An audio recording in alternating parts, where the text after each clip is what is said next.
you. Thanks for tuning into the Waiting List podcast. I'm Long Long. I'm Daniel. And I'm Jacqueline. And we are three watch friends with a healthy obsession for watches. So sit back and relax with us while we chat with collectors, industry giants, and share some good vibes.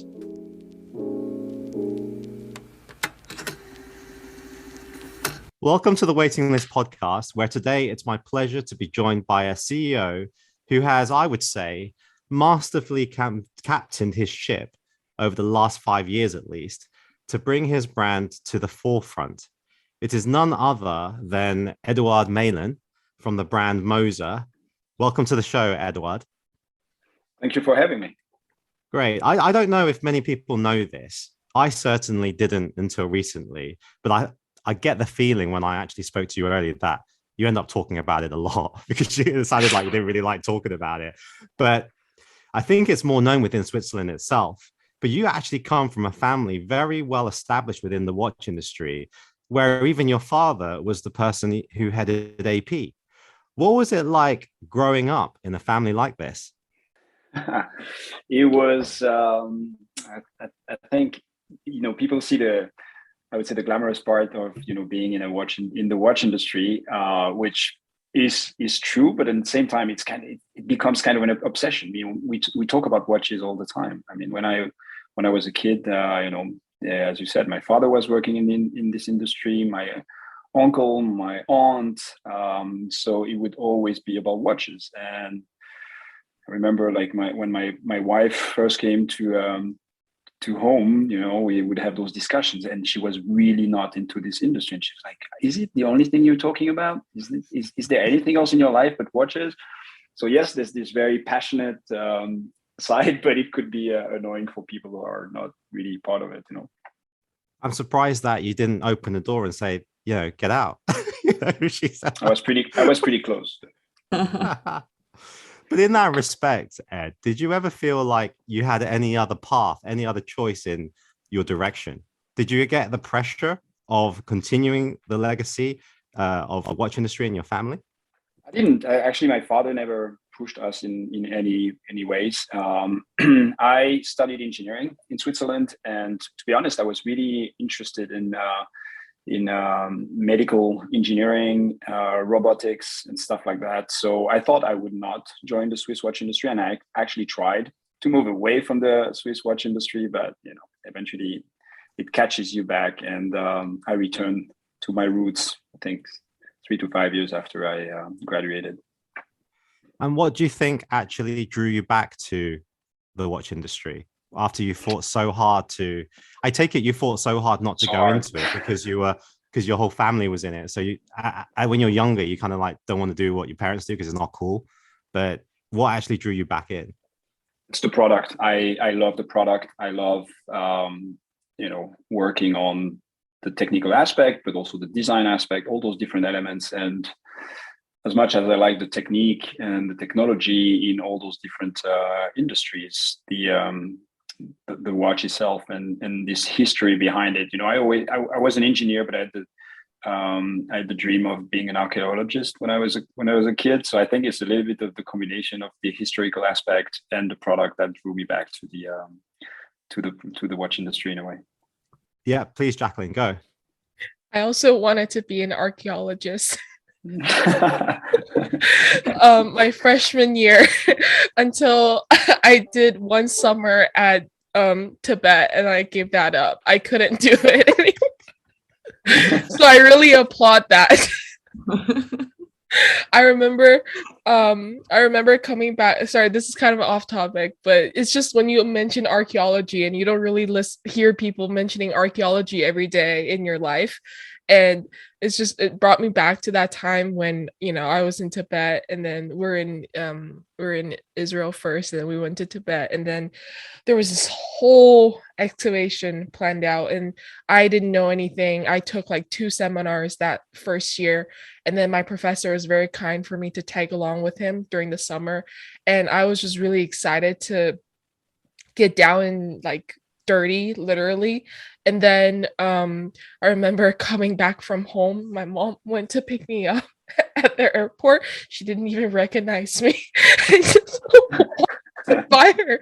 And then she didn't even recognize me. And when I was like, hey, and she was like, whoa, like who is this like dark person? and like I brought I think like 6 set of clothes with me, and like 4 of them ripped just completely. So I only had 2 good like jackets on me. So I was wearing one, and she could just see like around my elbows and my shoulders. It was just all ripped. Like I'm not exaggerating or anything. So she sat me down. She's like, "Are you still considering this path for the rest of your university years?" I said, I think I'll reconsider. I was being very ambitious about it. I had this whole idea of history. Like I love old things. I love just discovering old things. But it was very hard work. So it proved that I wasn't worthy to call myself an archaeologist. So that was a sidetrack. But at least you tried. I never tried. I see. Okay. Well, it's never too late, just get It was just an shovel. ambition. Yeah, you're right. Yeah. You never know. Yeah. Hey Ed, you were into like product and stuff, right? So did anybody in family, or did you particularly collect watches? Coming from coming from a watch industry family, do you still see the magic of being a collector? Did you collect the pieces? Yes, well, my father is a big collector. Well, he collects all kind of things. I mean, obviously, the Meylan family, so our family names, watches, but he has a lot of APs, obviously, a lot of Moser. In the meantime, he's collecting a lot of them. And I love to collect as well, but I was more, especially at a younger age, I was collecting a lot of pocket watches. I was fascinated by what we call fusée escapements or miniature Peters, and new ones are expensive, so it was more about collecting things that were affordable to me, so buying on eBay and those kind of things. So that's the kind of things I've been collecting, or for brands I worked with. And what were you actually doing prior to Moser then? I did a few things. So when I graduated from the Swiss Federal Institute of Technology, I did consulting for a few years in business process reengineering. That was about 3 years, and then I worked. Then I moved to the sales side of the watch industry in Asia. I worked in Southeast Asia, working for a company distributing independent brands. And then I did an MBA, and then I started a company with a few friends in the kind of telecom. It was the years where Vertu was kind of a hype, and Richard Mille was on the rise, and we tried to combine the two concepts. So it was like very high-end phones with very basic technology, but trying to use mechanical technology to harvest energy and display elements on the phones. Very ambitious, and unfortunately we failed. And then I moved to Moser. Right, going on to Moser though, like we mentioned that your whole family's in the watch industry, but you also have a brother, Bertrand, who you actually work with in the same company, Moser. A lot of people would say, don't mix your family with work like that. How does it work with you? How do you balance those roles? I take it are you the older brother as well? I'm the older brother, and my brother is very different. He's very, he's very like a social, very, how should I say? He's more of the sales guy, and which I'm definitely not. And I think the reason why we work so well together is because we're very complementary. He's the frontline guy. He's taking care of our subsidiaries, Hong Kong, Dubai, and New York, and he's just the best at it, and is the face of the brand in those markets. Runs the business very well. People trust him. They know that there's somebody from the family, one of the owners, that is very close to them, and I think that contributed a lot to the success of Moser. Not just us doing a good job at the headquarters, but really having people in the market that people could trust. And you know how today it's a lot about human being and this idea of community and engagement and connection and relationship. And I think the combination of us two being like heading the ship really helped us a lot.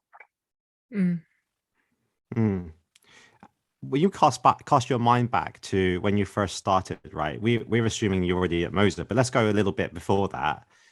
How did the opportunity to buy Moser come across? And was it something that you had always thought about, like buying a brand?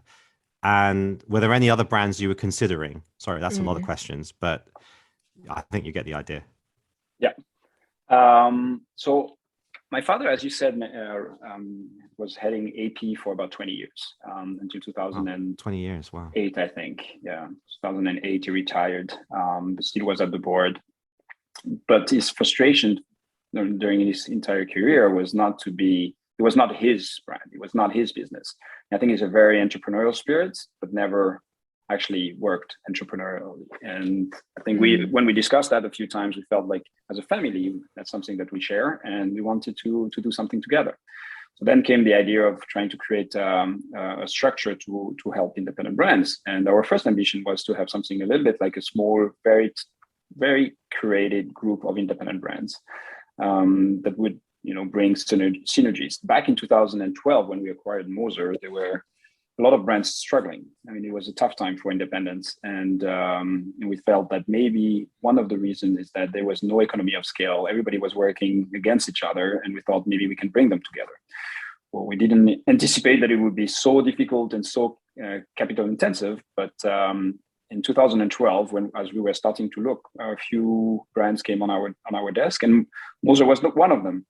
Moser was too big for us, to be honest, when we looked at it. But we did the analysis. We went there more as consultants to recommend to the previous owners what we thought they should do.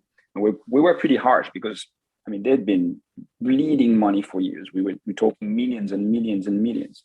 And, we told them, like, the management, in a way, made promises, and I'm going to be politically correct, that were not reasonable. And we told them that, and we explained why. And they didn't like that much that we were so blunt, to be honest, in the beginning. But after a couple of years, they came back and said, "You might be right."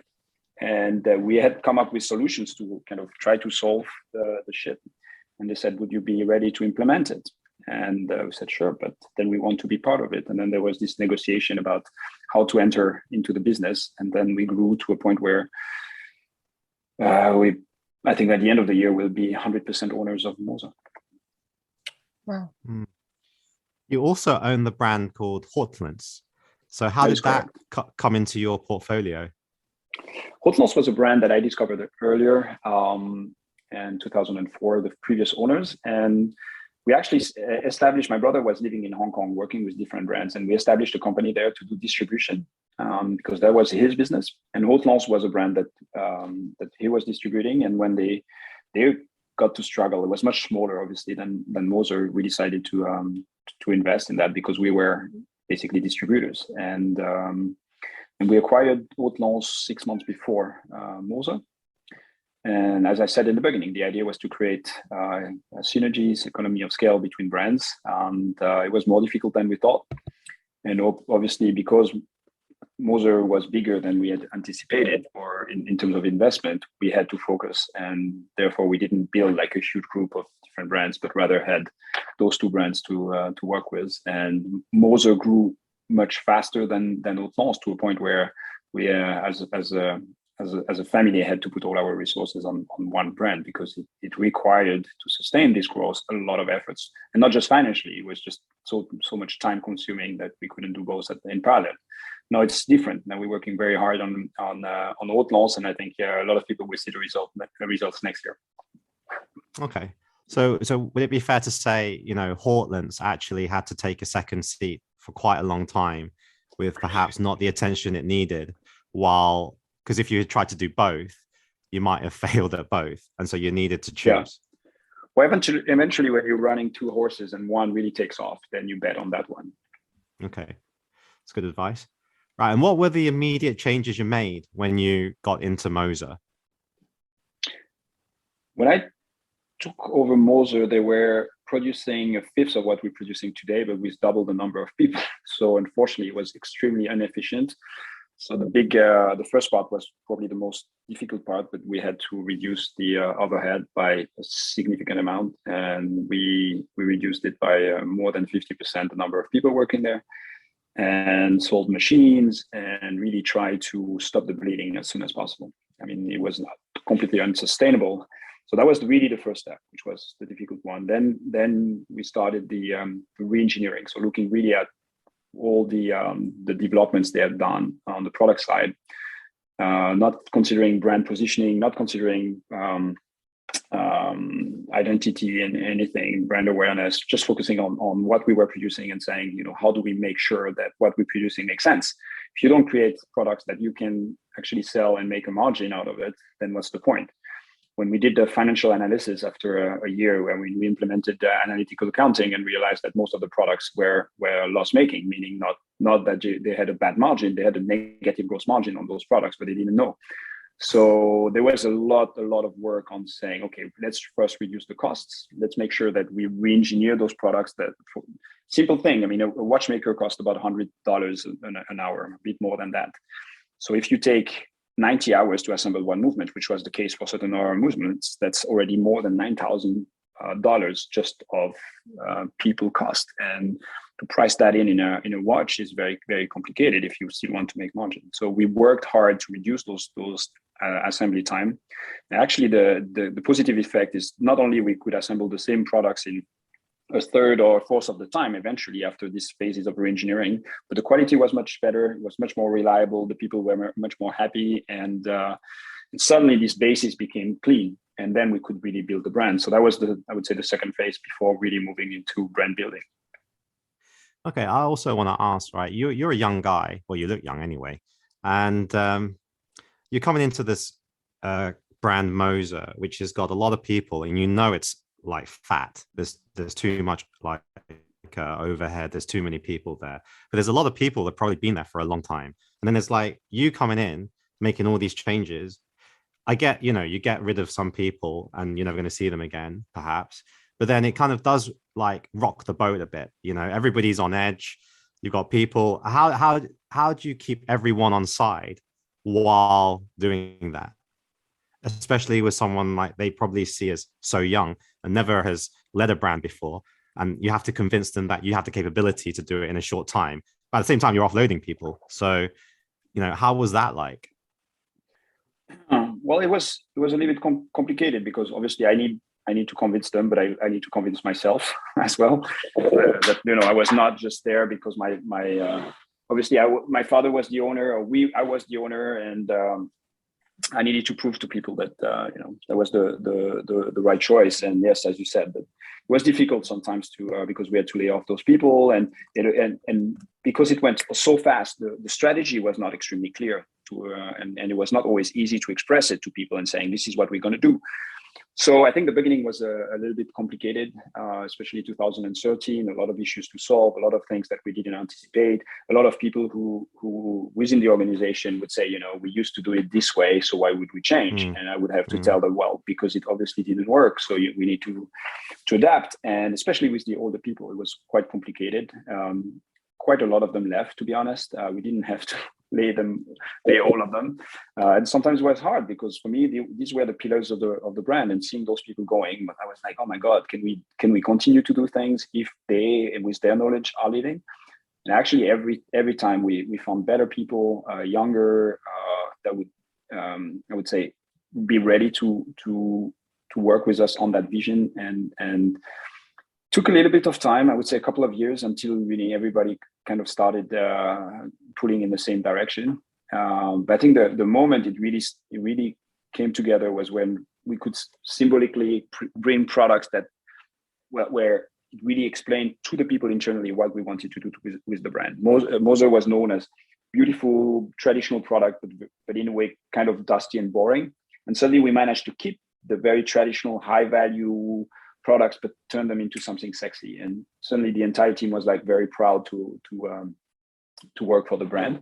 And from that point onwards, it was very much easier to kind of bring new people together and create a core team that shares the vision, shares the values, and yeah, I mean, now everybody feels it in the company or in the brand when they interact with Moser. is the start the hardest point? Sorry, I didn't hear the beginning of the question. It was. Can you say that again? Oh, I was saying, was the start the hardest? Was that the hard point? The start was definitely the hardest point, because I needed to figure out, or we needed to figure out, what to do with the brand. As I said, when we took over Moser, we fell in love with the history, we fell in love with the engineering of the products, the fact that it was a very integrated manufacturer. What we didn't know is what to do with it. So I think cleaning and laying off people and trying to get those people behind you was definitely the most difficult part. And then came the phase of, I call it the phase of emancipation, where we became like this teenage brand that had to kind of find its space in this huge ecosystem of which is the watch industry, with huge brands who have like very strong personalities. I love to compare brands like to human beings, and I feel that we had like in between 2014 and maybe 2018, 19, this phase where we really needed to find our space and make people understand why is there an H.Moser and company when there are hundreds of thousands of brands out there. And that's where I think really like the entire Moser team came together, and then the community came with us, and then suddenly we had this kind of acceleration of just love for the brand. With someone like your father, with this kind of experience, did you ever call up on, was that really invaluable? And did any of his core team from AP come over to Moser to help? Yeah, in the beginning we had, I love to say that he kind of put us with like the seatbelt and the airbag. And I mean, I was surrounded by ex-AP people from the older generation. And to be honest, it didn't work out. We had a lot of, I mean, that was personally like quite complicated to work with them around me, because they don't have this entrepreneurial spirit. It was all about financing. It was all about like putting pressure on people, and I didn't like that. I fought back, and at some point I really had to tell my father, it's either I run it and you trust me, or let them do it. And to be honest, even for him, there was a learning experience, because he thought he could apply, or we could apply AP's frameworks to run a small brand like Moser, and it's definitely not the case. I mean, you don't manage a brand like Moser the way you manage a brand like AP. You don't go and impose yourself. You're happy if people are ready to answer you and take your calls and meet you, and then you build relationship, etc. And I think he slowly realized that. I think a few of the things we did early on that worked helped get the trust, and I think that was good that it didn't take too long, because I think we would have exploded otherwise. Okay, now going on to the product. The Fume dial has kind of become synonymous with Moser. I actually kind of find it funny because, AP have come out with that Platinum 15202 with the green dial, and everybody calls it the AP with the Moser dial, right? I love that. There seemed to be a very clear strategy where you moved away from very traditional classic design to colorful Fume dial, minimalistic look, not even with the logo, I think, on many cases on the dial. So I thought, I've always thought for a watch to get recognition is when someone wears it outside and people see it, right? That's like really great marketing, because you actually see someone actually purchase the product. And then if you can see it across the room from 5 meters and you instantly know what piece it is, you can say that's a Moser, then that's great marketing for you guys, right? In terms of spreading, and especially if it's done in a connoisseur or probably a more knowledgeable watch enthusiast group, it can be very convincing. Was that the strategy behind why you chose like the Fume dial to be your signature? One exercise I did right when I started at Moser is to take the most sellable or the product we would sell the most and compare it and look for the unique proposition there. I mean, I came back from out of business school, and that was maybe one of the simplest framework that I could apply. And I said, what's special about Moser? Why would people buy a Moser? And when I looked at that watch, it was a white gold, 10 days power reserve, silver dial. And we made the exercise of removing the logo and compare it with similar products in the market. And there's tons of them, but not only from brands similar to us. AP had the Jules Audemars, Patek had the Calatrava, Lange had the Saxonia, there's the Patrimony from Vacheron. All those products are very similar. Even if I believe we had better movements with better characteristics, nobody knows Moser. So why would they buy a Moser watch? So I said, we need to find a way to really stand out. And as part of our offering, we had one dial, which was limited only to palladium cases, which was a gray fume dial, which was kind of a little bit old-fashioned, but for me was the most striking. And when I had to choose a watch to wear, that's the one I wanted to wear. And I thought, how do we start playing with that? Then we said, let's try to do more colors. And then, as I said, there was a little bit of this epiphany when we created the Endeavour Perpetual Calendar Funky Blue 2015, which was basically the same watch that we've been doing for almost 15 years, for almost 10 years, because they launched it in 2006. But just by changing the color of the dial and the strap, we did the kudu strap, it became a super sexy product. So yes, it was still the Moser as it was before, but just those small changes made the brand completely different and the product completely different. And that's when, as I said, that was the moment where suddenly it was clear what we had to do with Moser. Is really try to create this tension between staying true to tradition, traditional watchmaking, which I love, or we love as a team so much. And the fact that, we do it in-house, the hairsprings, the bridges, everything, and the finishing, etc. But at the same time, making a watch that we as between 35 and 45 or 50, we wanted to wear. And then everything became much easier because the team was proud to wear those watches. When I started, a lot of people were working for IWC prior to Moser, and they were all wearing IWC watches. I was like, come on, I know there's a big difference of price, but they should be proud of it. And today, nobody's wearing an IWC, and actually we have even IWC people asking to buy Moser watches. So yeah, it was really trying to turn around this kind of amazing brand, but which had become very old-fashioned, into something that would be in today's world, representative of what our generation wanted. So what you're saying, what I gather from that is that you think IWC is crap, right? No, definitely not. I'm joking. I'm joking. They're a sister company, we're neighbors, and they're super nice to us. And as I said, I always love to say that the watch industry is an ecosystem, and having big brands is necessary for small brands like ours to survive. And there are tons of brands that, I think they're not that good, even on the big brands, but IWC is not one of them. Right. I do want to go back to the Fume dial, because with such a minimalistic design, how dangerous as you keep going that you run out of colors and people just say, they're just changing the dial color, rinse and repeat, it's like one trick pony, Yeah. Because there's only so many variations of red, blue, green, and the primary colors you can do, right? Well, there's infinite variations, but eventually they become too close to each other. But you're right. We and seeing brands using the Moser dials is definitely pushing us further. One, for me, it's important that we continue to do the best Fume dials out there. But two is we cannot stick to only Fume dials. So we introduced a few years ago the Vanta Black, which was for us, creating in a way something different. But we are continuing to push the boundaries. We're working very hard on next year doing things that are still very close to those Fume dials, but also bringing even more intrinsic value, perceived value, using more enameled, working on materials. But as you said before, I want people to recognize a Moser from far away without having the logo. Most of our products don't have the logo, or the logo is transparent. Well, we will continue to do that, but trying to use even more old techniques so that we increase even further the value of our products. Okay, Lang, you got a question?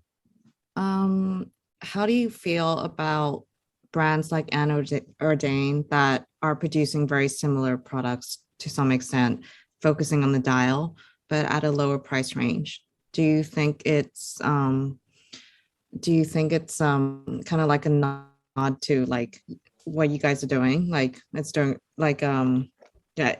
I'm trying to say is, do you think it's a compliment, or do you feel like they should just go focus on something else?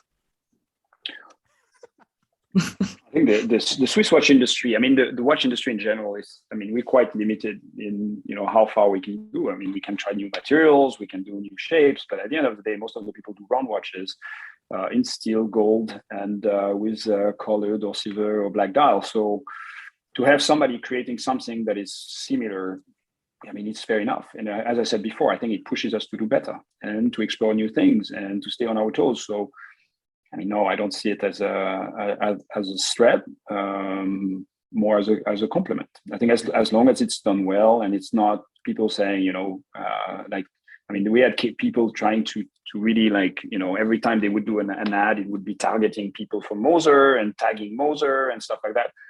Yeah, that's a little bit annoying, but there's no law against it, especially in social media and stuff like that. So everybody's free to run the business they want the way they want. Is it ethical? That's a different question, but legal, definitely it is. But brands like Nordain and others, I think they're doing an amazing job, and they're pushing us. I mean, we're exploring new things, inspiration coming from bigger brands, smaller brands. We are also, looking around us to see how can we do things better and different. So no, I don't see it as a threat. More of a compliment. Please, Jack. I have a question. So actually, like, one of the watches that I really want to, well, two of the watches I really want to see in a while and have yet to been able to do so are the Swiss Alps and also the Moser eraser, which, when that launched, I'm relatively new in the independent watch scene, and I remember I watched a interview that you did with Watchbox, and amongst the reviews that they did with the watch, because you can't really find, because it's such a limited watch produced, you can't really find many reviews of them online. So Watchbox happened to have one. I think they were there with an athlete. You were there as well, I forget his name, and he was wearing it, and you guys were explaining the concept behind time, how it changes how you see time. And it's the same thing that you, in my opinion, that you did with the eraser, right? Because having it on the dial, it does make you think, how does a brand approach, first of all, its aesthetics, and also philosophy towards telling time? Because I'm recently reading about another independent brand, Haldeman, which is also from the Switzerland, and he developed a couple of tourbillons with nothing on the dial. You can't even see the tourbillon. I think it's the H8 or the H9. It's got the dome crystal, and it's just blacked out crystal. You can't even see the tourbillon. You see nothing. And also his newest watch, which is the Hora time machine, like which just made me think. My first question is, how do you think, and why is it important to release watches such as the Swiss Alp, where you actually make people think about how we perceive time? And well, I guess let's leave it at that. That's my first question, and I'll follow up with the second question. Well, I think the reason why they are independent watch brands is to push boundaries and to make people think. And I love to hear that made you think, because I think it's important for us, for people to understand the core of Moser. We need to go beyond and push those boundaries and explain, what's the extreme or where we want to go, and try to bring the philosophical aspect behind it. I love to think as being like the haute couture of watchmaking in a way, whereas you're not following the trends, you're trying to create the trends. And when we said, like, people are now doing the fumé dials, or we see more and more people going minimalistic, reducing the size of their logo and trying to reduce the visibility of the brand on their products. Well, I think it's something that we had anticipated, and we started showing and seeing the strong growth on Moser helped probably people think about luxury and what it means and what it is differently. So for me, it's all those products are in a way symbolic.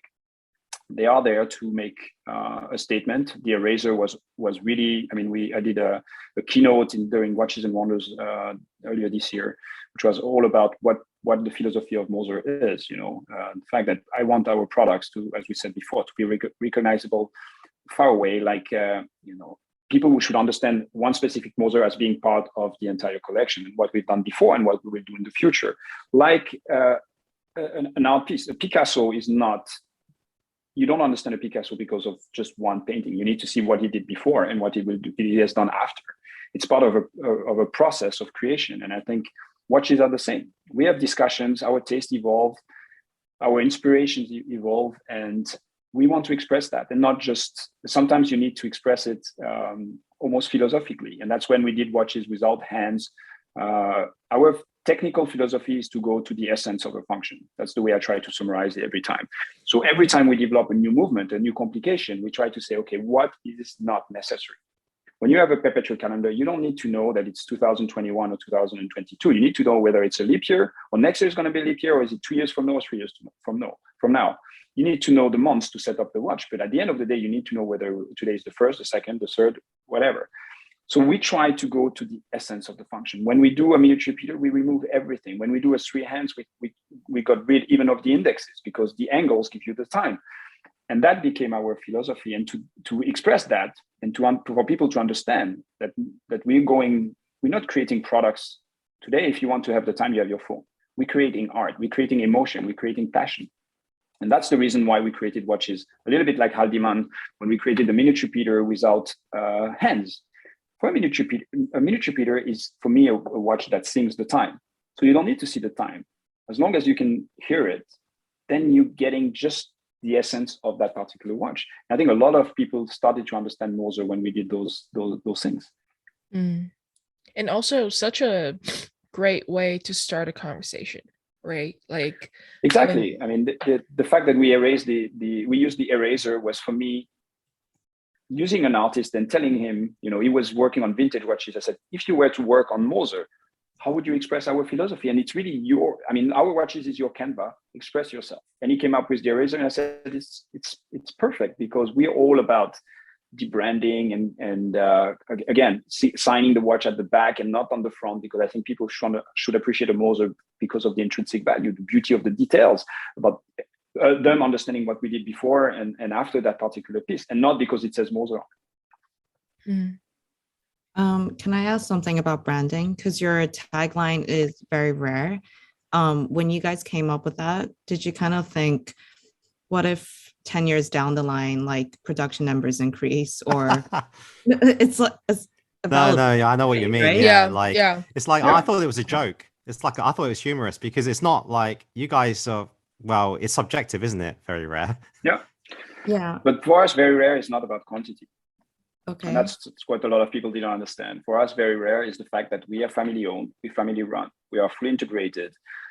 We create watches like nobody else. This minimalism, the things that we do, the way we communicate, it's very rare. It's not common in the industry. And I think for me, the best way to summarize it was to use this very rare. Of course, we don't produce many watches, but a lot of people think Patek Philippe doesn't create a lot of watches, even though they do 60,000. So very rare is always a relation to offer and demand.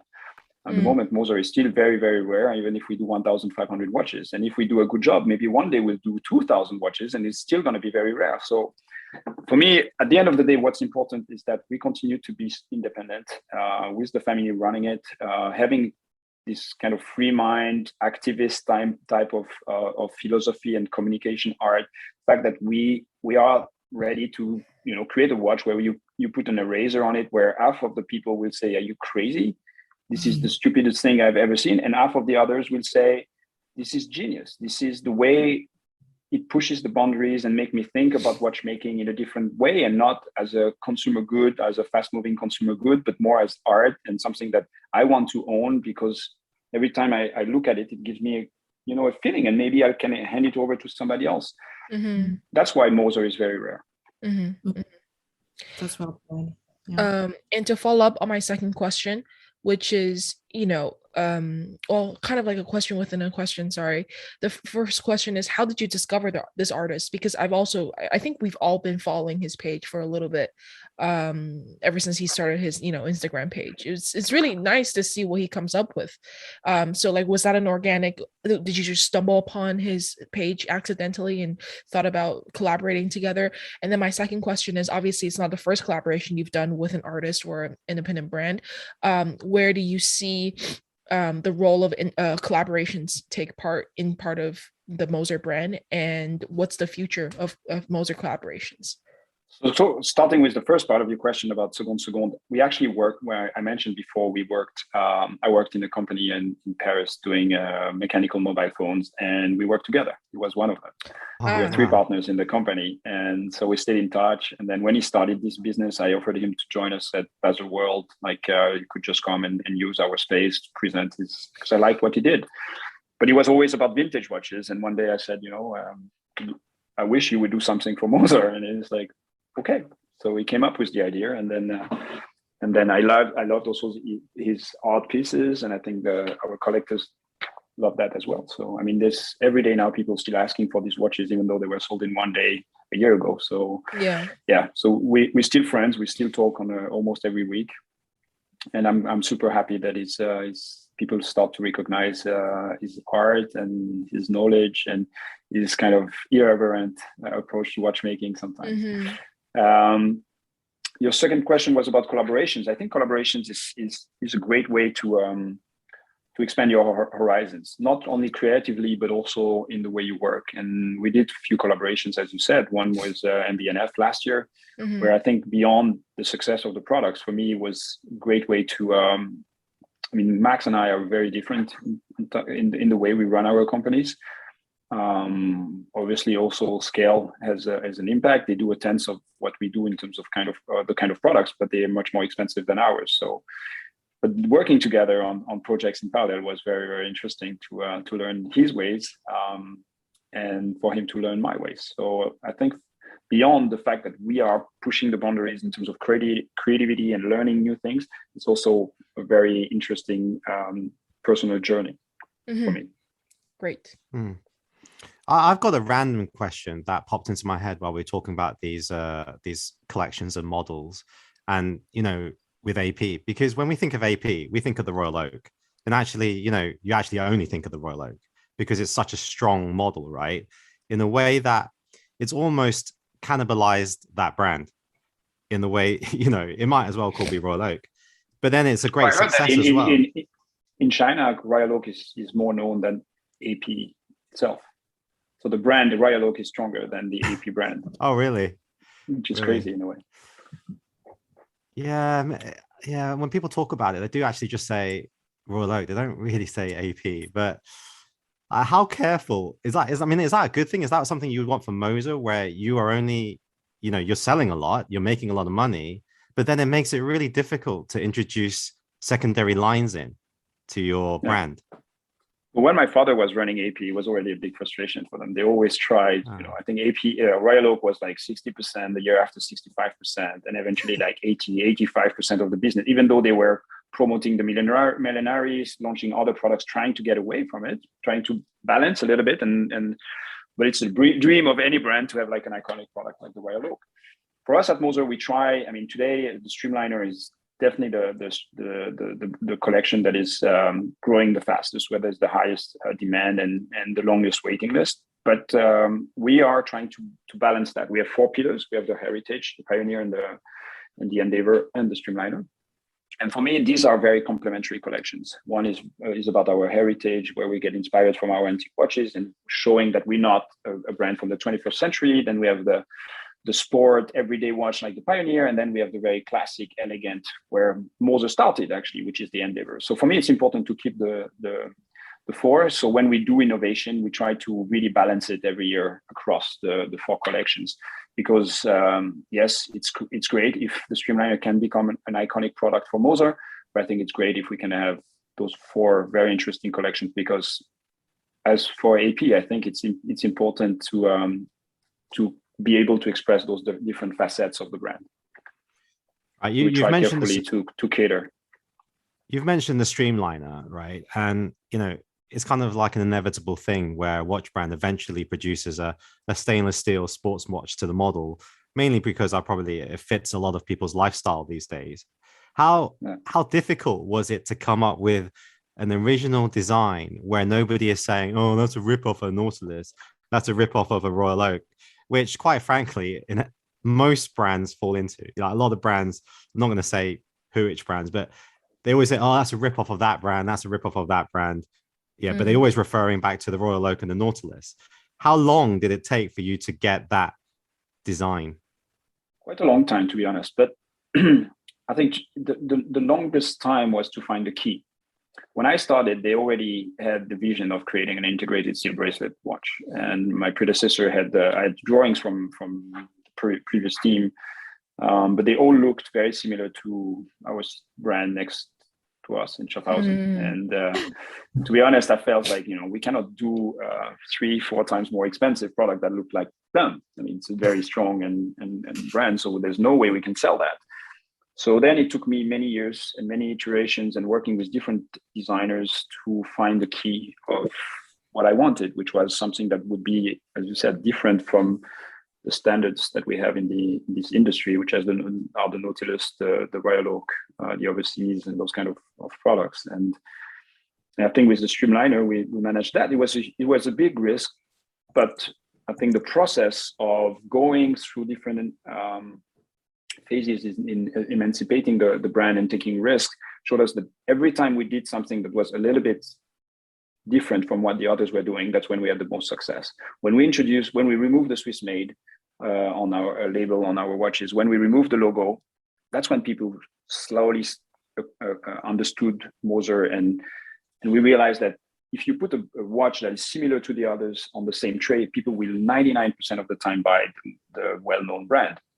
So we have no chance to survive and grow this way. I think if we want on the long term to be an established brand, we need to be different.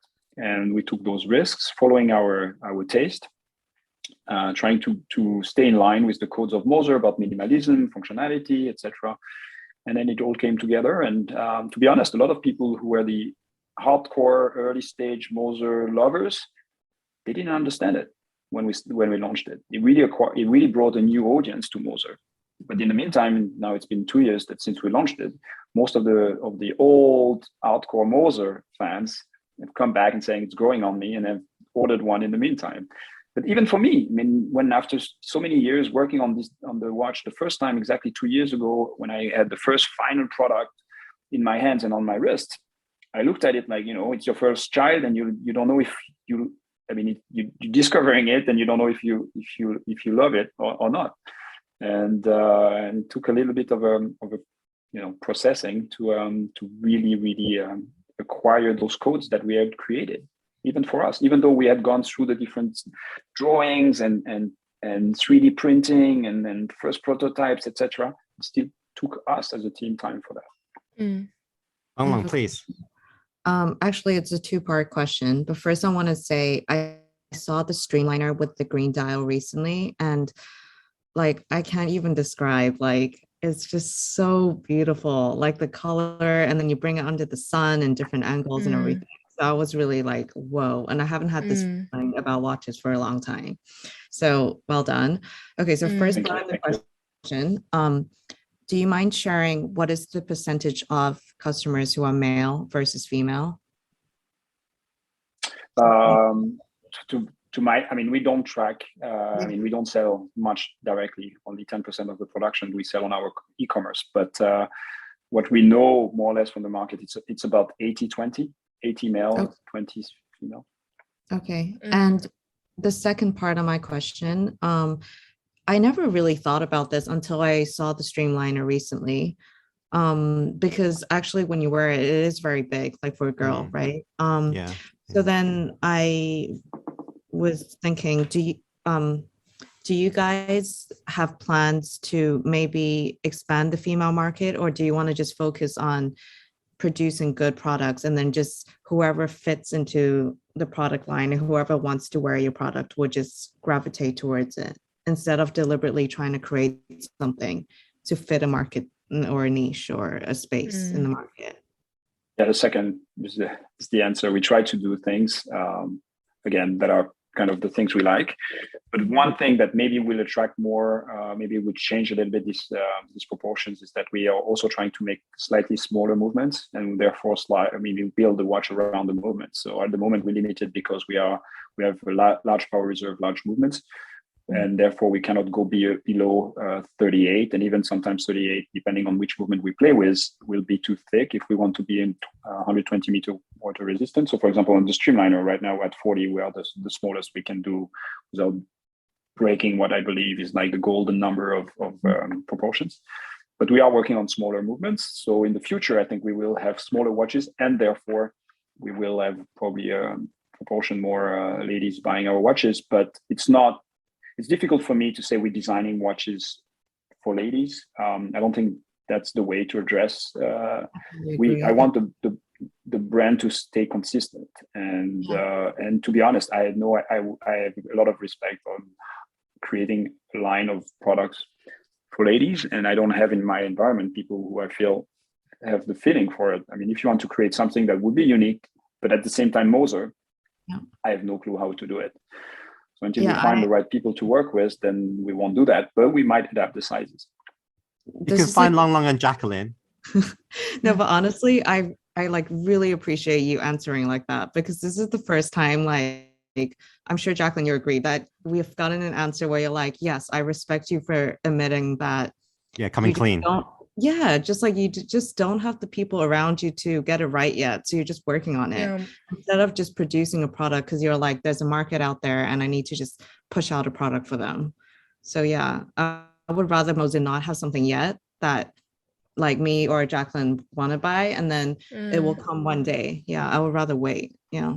Yeah. Even having said that, right, Moser dials, because of how clean the dial is, and they are most of the time round cases, they always wear a little bit bigger. They look bigger because it's so clean, doesn't it? So like I've always found that the perpetual probably is the best size for me, I think. I don't know if you guys have worn that piece, but in terms of the thickness with the size, it just fits like my wrist the best. Yeah. I have tried on. Oh, sorry. Oh, go ahead. I have tried on the streamliner once. When I was in Dubai this summer, and I have to say the way that the bracelet fit around the wrist, like because the dial is relatively large, it did like. I thought it was going to be a little bit more chunky, but then I think it's also how the bracelet is constructed, which to be honest, I have no idea how it is, like to create such a, like I don't know the technical terms, but the gaps. But have you been drinking? No, the gaps between each link, like is very different from all the other bracelet watches I've tried on. So actually fit, it was very comfortable. And it fit the curve of the wrist well.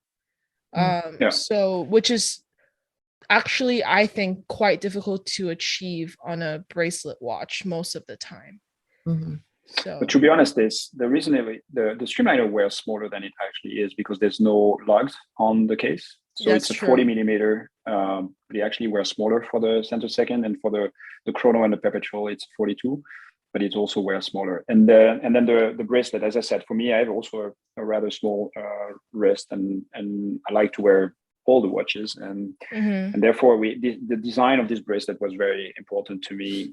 I like the idea that the way we created it, there's 2 points of rotation, so it basically bends on 2 sides of the link, and therefore it's much more fitting around any size of wrist. And because there's not those gaps that like what you have on between the links on the Royal Oak, which that's what tends I'm to talking pull the hair. Yeah, this one is very comfortable. You don't have this effect where like you feel like you're shaving your wrist every time you wear your watch. Yeah.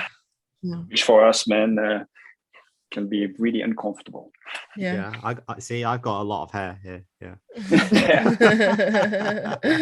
I can't even grow You've been wearing- any hair. I Yeah. can't even grow any hair. Yeah. For some But of us. I was going to ask, you said that the waiting list for the Streamliner is the longest. How long is the waiting list for Streamliner now?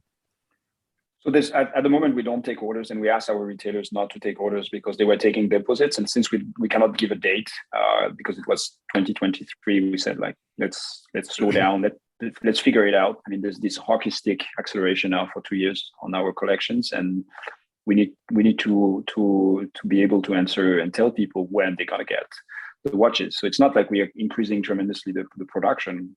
We're very reasonable, but it's more about figuring out and being able to tell our retailers, listen, this is what you're getting in 2022 and 2023. So you can take the orders for those watches and not suddenly like, I mean, we had people calling us and saying, hey, I have 40 deposits on Moser watches. When are we getting them? I'm like, you're crazy. I mean, I cannot. I mean, I feel uncomfortable having people paying money for something that I cannot tell you when you're going to get it. That's why we're very, very strict.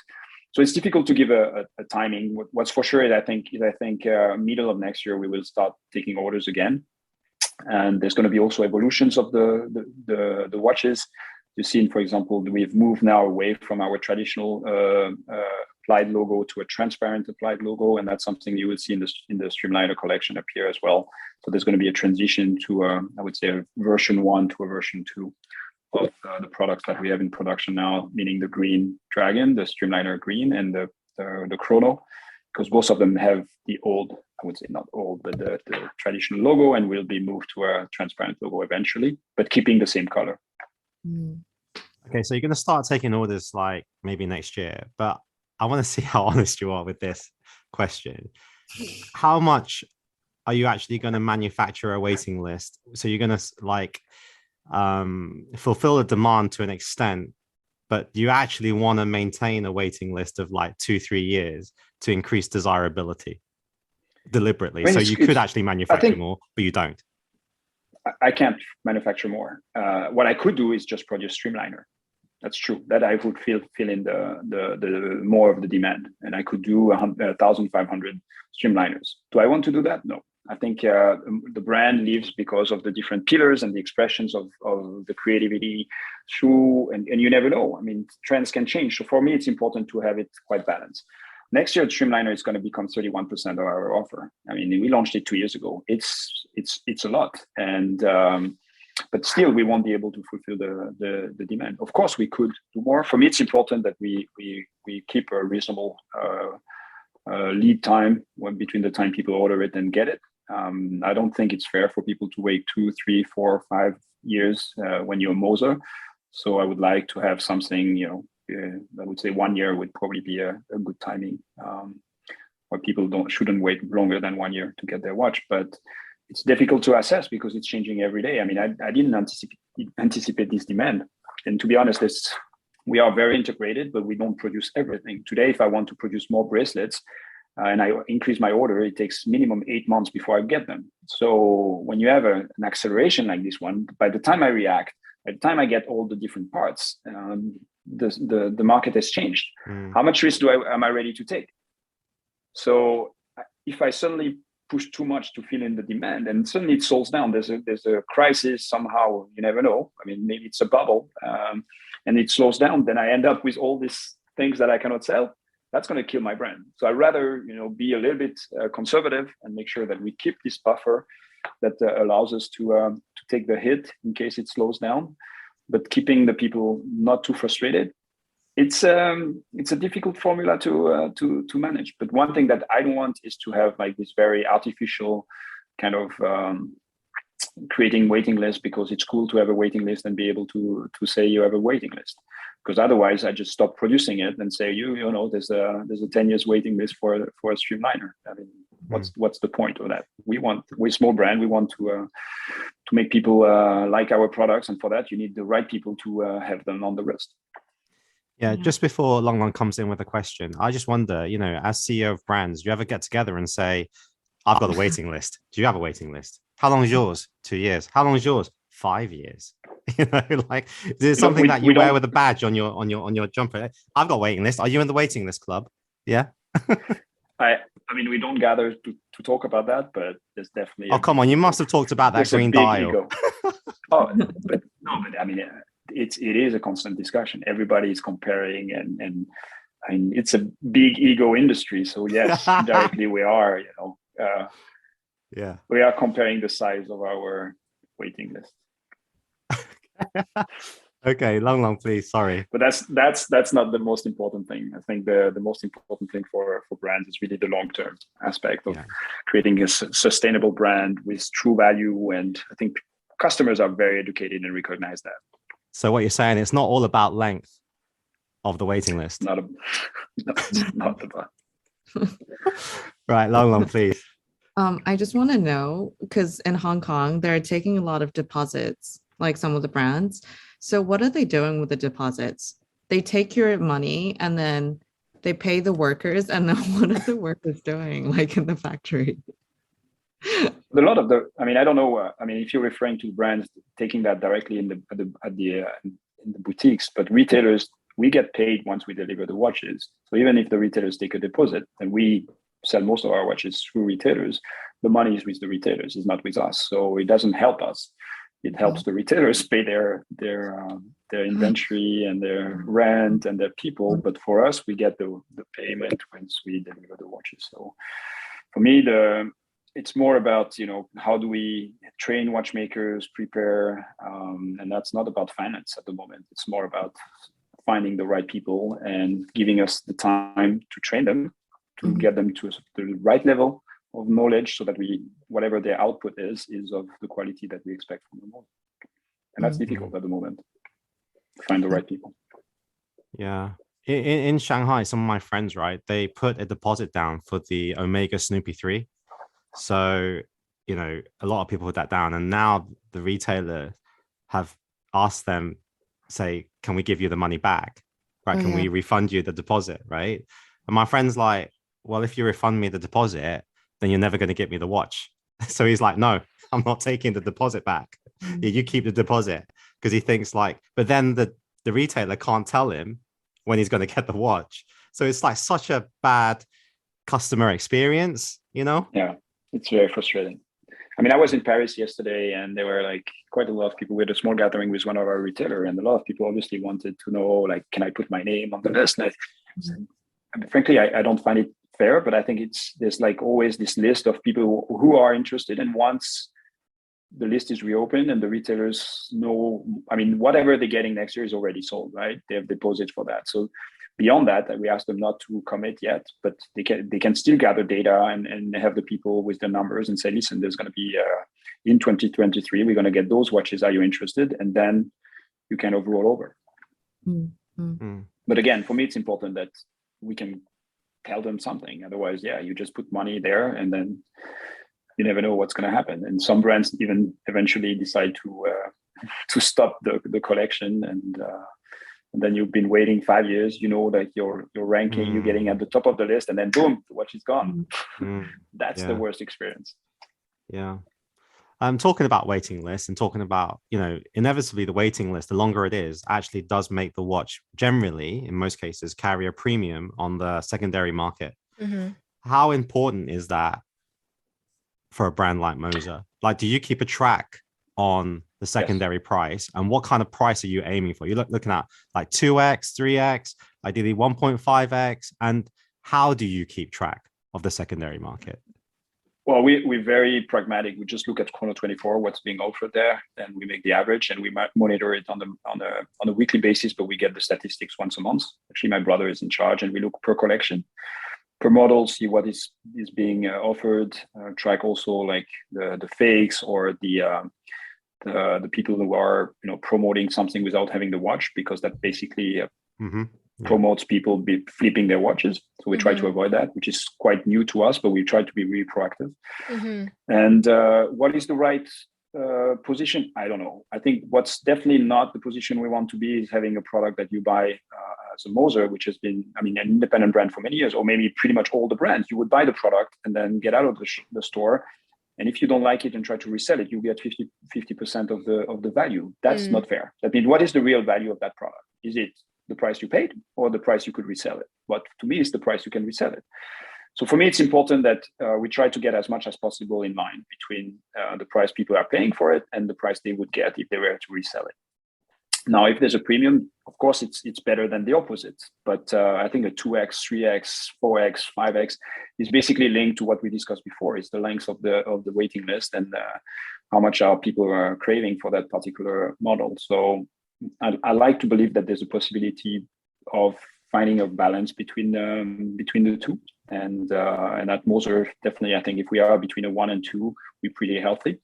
I think at the moment that's pretty much where our watches are, and I hope they remain in this region. But again, if suddenly certain big markets, I don't know, for the moment we're not in China, right? Moser is, well, we are a little bit, but not so much. There's huge potential for brands there, and if suddenly people decide in China, India, or South America that Moser is the hot brand, then I won't be in. It's going to be difficult for me to ensure that the price stays reasonable. But again, as long as we are in this region, I think it's quite normal and quite healthy. How much do you care about flippers? Because you make your money when you sell to the retailer, right? How bothered are you about flippers, and do you even track people that are flipping the watches? I'm new to it, so at the moment it still bothers me because I feel like I meet so many people who said I would love to have it and actually wear it, that when I see people like they even contacting us, oh, I have this watch, can you help me? I mean, in the beginning we had a lot of that, and then you try, you contact the retailer, said, we have this collector, he likes it, blah blah blah, you help, and then he gets the watch, and 2 months later you see that he's reselling it. That bothers me, and to be honest, I track those people, and I think I've asked my retailers to be careful. Because I think, there's so many people who would love to wear that watch. And maybe, yes, they don't have 20, 30, 40 watches and not buying all the time. But these are the true customers, the people who really appreciate what we are doing. And I think it's also not fair to our watchmakers who spend so much time in creating those watches and people just speculating on it. Yeah, that's not what business we're in. I mean, you can probably speculate on Bitcoin, but Moser watches is different type of currency. Mm. Have you ever felt tempted, like I'm sure other watch brands have, to bid on your own pieces at auction to try and, well, ensure that at least the market believes that your watch holds value or is above value? Has that ever been tempting to do? Yes, and we monitor that, to be honest. I mean, for me, there are watches where I feel if the price is there, then it's interesting for me to buy it back because I know I can sell it higher. Yeah. And sometimes auctions is you need to have the right people at the right time. You need 2 of them so that the price gets at the right level. So I find sometimes opportunities for my brand or others where I think this is a good price to buy it, and then we would buy it ourselves. Mm-hmm. But to be honest, recently it's been difficult to acquire anything because the prices are getting higher and higher. So yeah. But yes, in the past we were doing that. Not a lot because it requires. It capital, takes cash away, but it's business. Jacqueline, did you have a question? I did, and I want to ask it, but I don't know if it's going to be taken the wrong way by our audience or people who are listening. Well, just ask it. We'll edit it out if it's rubbish. Okay, well, it's what Ed brought up, right? Recently, it's just been extremely difficult to acquire anything at the given market prices for big brands or independents. And that's saying something coming from you, from A Dose of Time, isn't it? No, it's just I personally think that with the markets increasing their barriers to entry, it's not actually healthy for the larger market. And I was wondering if Ed would agree with that. And what do you think? And what do you think like brought this kind of like sudden increase of all the watch prices in the past 2 years? I think we saw the trend before for the big brands, but I think for independents, suddenly people realize that those brands, there's a handful of them that have been there for quite some time, doing a good job, creating amazing products in very limited numbers. So first we had like the old school collectors who suddenly had everything and they were looking for something else. and they started buying independents. And at the same time, we had a younger generation who maybe wanted to, certainly started discovering brands like ours. They might have been collecting sneakers, the drops from Nike or Adidas or whatever, and all those streetwear. And, as they have more money, then they buy NFTs. And then suddenly they realize that there are also products out there that are pretty cool, but have are like physical products. And they turn to watches and independence because of the philosophy, because of the people behind, and because the number of products. Altogether, we probably produce 6,000 watches a year, all independents together. And Moser is a quarter of that. So it's nothing the size of the world. So yeah, suddenly, there's been in the last couple of years, this awareness around independent brands and maybe watchmaking in general that kind of grew. And the more people look at it, the more people want to buy, the higher the price. So people say, oh, it's a good investment, so why don't I go into that? Or so the demand increases, and then they talk to their friends, and it's kind of this huge snowball effect, which is completely insane at the moment. It could be dangerous. I don't know if that's sustainable, because I still think it's very little number of people who actually know about it, but the production is so small that I think it's just the beginning of a cycle, and it makes a lot of heads turn at the moment on all sides, on the customer side, but also on the brand side. I hear people saying, I'm producing 200 watches, but I could sell 1,000. Well, if they decide suddenly to produce 1,000, what does it mean to the value of the product and the quality of the product and those kind of things? So we have all to be very, very careful with it. It's a very liquid market. It could be very also easily manipulated, and there's a lot of people who can make quick money on it, and who's going to lose is the last person who's going to buy that watch. So I don't know. We have to to be careful. The last person holding when the music stops. Yeah. That's great. I'm on my last question now, the main interview, which is, what's next for Moser? What can we expect in 2022?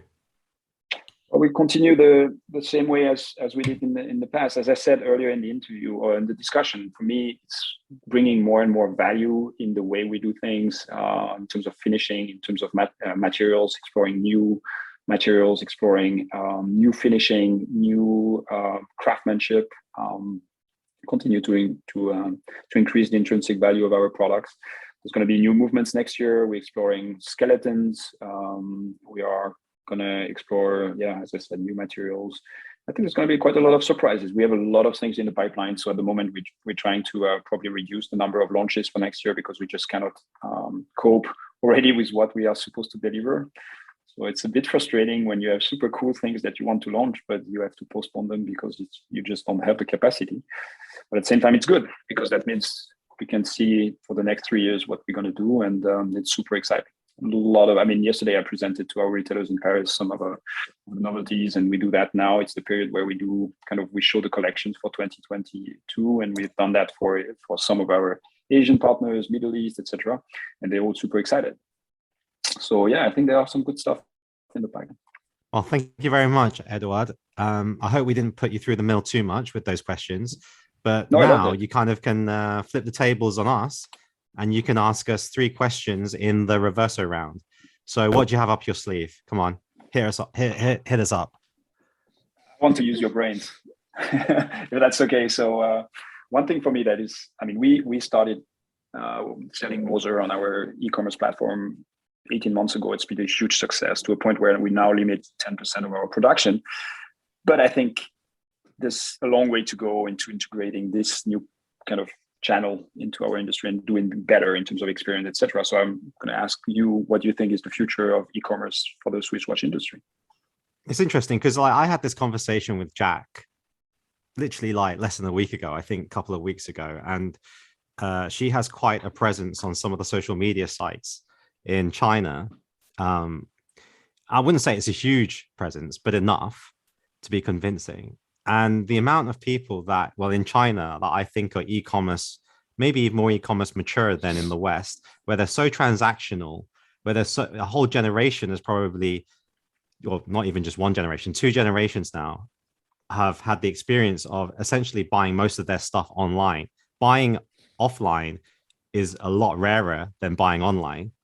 that they're so comfortable just trusting someone and moving the money across, like without the due diligence, the safety, the infrastructure that you would need to be convincing in the West. So that's what I would say about China. I think a lot of brands are concerned about how their image is portrayed, like on e-commerce. They might think like it's harder to control. And I think in China it is, because if you look at the main e-commerce platforms, such as Taobao, Tmall, which I'm sure you're aware of, right? You don't have much control where your product is situated. It could be next, because it's mostly on the consumer, the client using the app. So, your watch could be situated next to toilet paper or a toy or something, right? And it's just not great, because you're actually, like, I think most brands, if they had a choice, they would not go on Amazon, right? Next to everything. They would want, and I do see, as e-commerce matures, even in China, I think it's generally accepted on platforms like Taobao. I don't know if you think like this, Jacqueline, but anything like between 200 to 300 RMB, you think, okay, I'll buy it on Taobao. But then anything above that, you have a really big question mark whether you're going to spend on that platform, because most of the time you end up disappointed because photos just lie, right? You see the photo and you get it and you think that's not what I ordered or put my name for. But then it's at a price where you think, oh, just forget it. I can't be bothered to return it. But recently, there's been other platforms which have then become more specialist. So like in the West, obviously you've got StockX, but in China you have like Poison, which are then, specifically target on street fashion and sneakers. And I think you're getting perhaps in the future more niche platforms that are selling a particular product, right? And then building the trust with the consumer on that certain product. So I think even on e-commerce, you're going to see more specialization. That's my opinion. I don't know about you two. Jack, you want to go? Sure.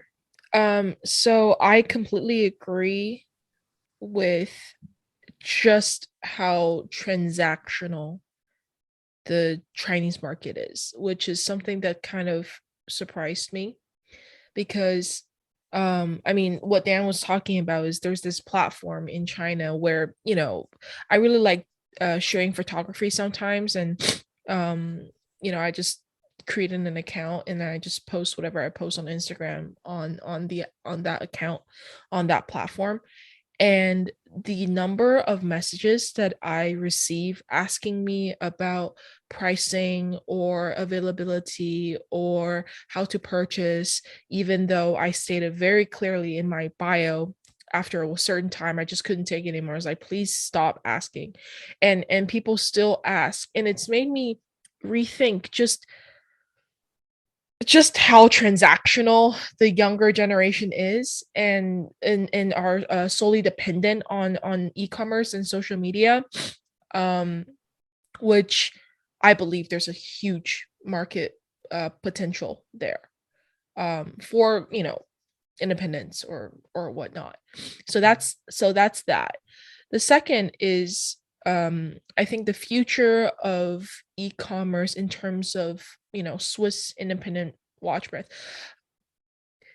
I think for the longest time, and again, this is purely my own conjecture, for the longest time, when you think about Swiss watchmaking, you picture somewhere in the rural mountains, and there's there's a atelier, and then there's a man with a mustache or glasses or whatever, creating these handmade parts, which if you know about watches, it's not really that anymore.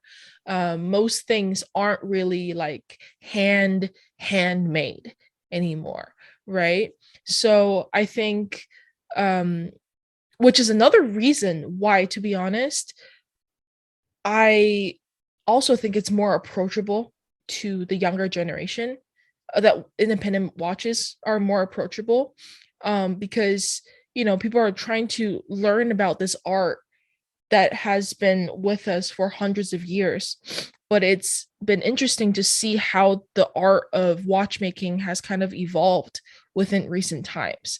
So when you look at that and then you couple it with the fact of how social media has evolved within the past 2 decades or whatever, and then you combine those together, and I wouldn't call it synergy, but it's just interesting to see. And obviously I wouldn't know the data on this, the big data on this, but it has been interesting to see just how much exposure watchmaking has had.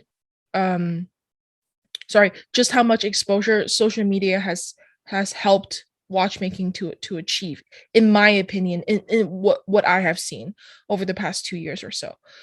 So I believe that the future of e-commerce is really bright, but at the same time, and this is to end off my kind of, long-winded answer here, at the same time, I don't think it provides the same experience as walking into a retailer or a boutique and having that hands-on experience. Because for the past 2 years that I've been interested in watches, and I've only seen a lot of them on social media, and for the first time kind of in those 2 years, over the past month or so, I was in Geneva for a little bit towards the beginning of the month, and I had walked into these, boutiques and whatever, and saw these watches in person, and a lot of them I was taken by surprise, even though I've seen them so many times online, and have even bought, some things online, and the first time seeing it, I was like, oh, it's very different. You still need to see it.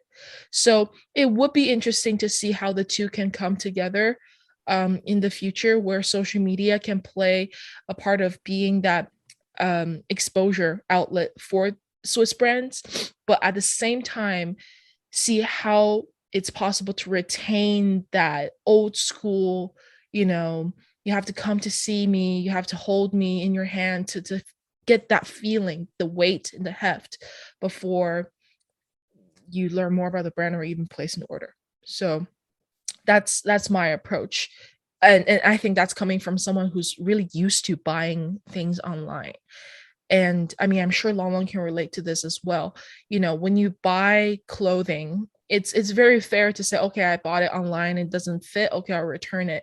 But when you're talking about, expensive piece of arts for watches, sometimes it's not just like, yeah, sure, you can return it probably, but it also decreases the satisfaction of the consuming, like the process of consuming the product, when you find it that you actually don't like it or it doesn't fit in your life. So I think it's much more about finding the balance of what's the best way to, first of all, learn about a product, right? I think that's the most important thing. Like, if this product is really suitable for my life and my lifestyle, and then what's the most convenient way of, consuming information about this product or the big people behind it, and then the accessibility and the convenience of getting it in your hand and then buying it later on. So that's kind of my take. All right. Yeah, Long. My answer might not be, I think it's kind of like the opposite of you guys, but I'm speaking from a 32-year-old female living in Hong Kong, right?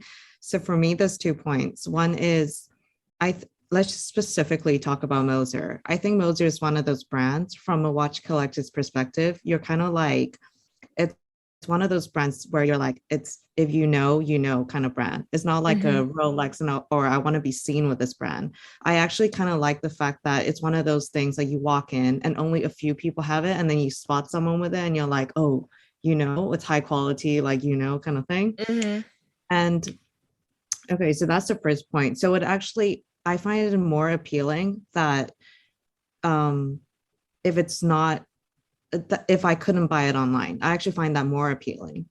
I wouldn't mind booking an appointment online and then having to go to the store to experience it, because I think part of collecting is the fact that you kind of have to chase for a piece and hunt for a piece and kind of like discover it yourself, instead of those people coming to you and throwing stuff in your face. So that's the first point. But the second point is, having lived in Hong Kong for a bit, most of my purchases kind of start with meeting people in a cigar bar, seeing someone wear something and being like, that looks beautiful, going home to research it and then going to buy it. So I think having seen products on people has a bigger draw than going online and seeing something online. And the last point is I find the watches that look best in photos are disappointing in real life. And the watches that photograph really bright and like very over the top in pictures, in real life, it's like 10 times better. And I think Moser is one of those where the photo just doesn't, you can't capture it. You have to see it in real life. Mm-hmm. For me, it's like, I would rather not be able to buy online. Yeah. I think, listening to Long Long's answer, right, it's really key that the fact her answer comes from a person living in Hong Kong, because she can book an appointment and go down to the store.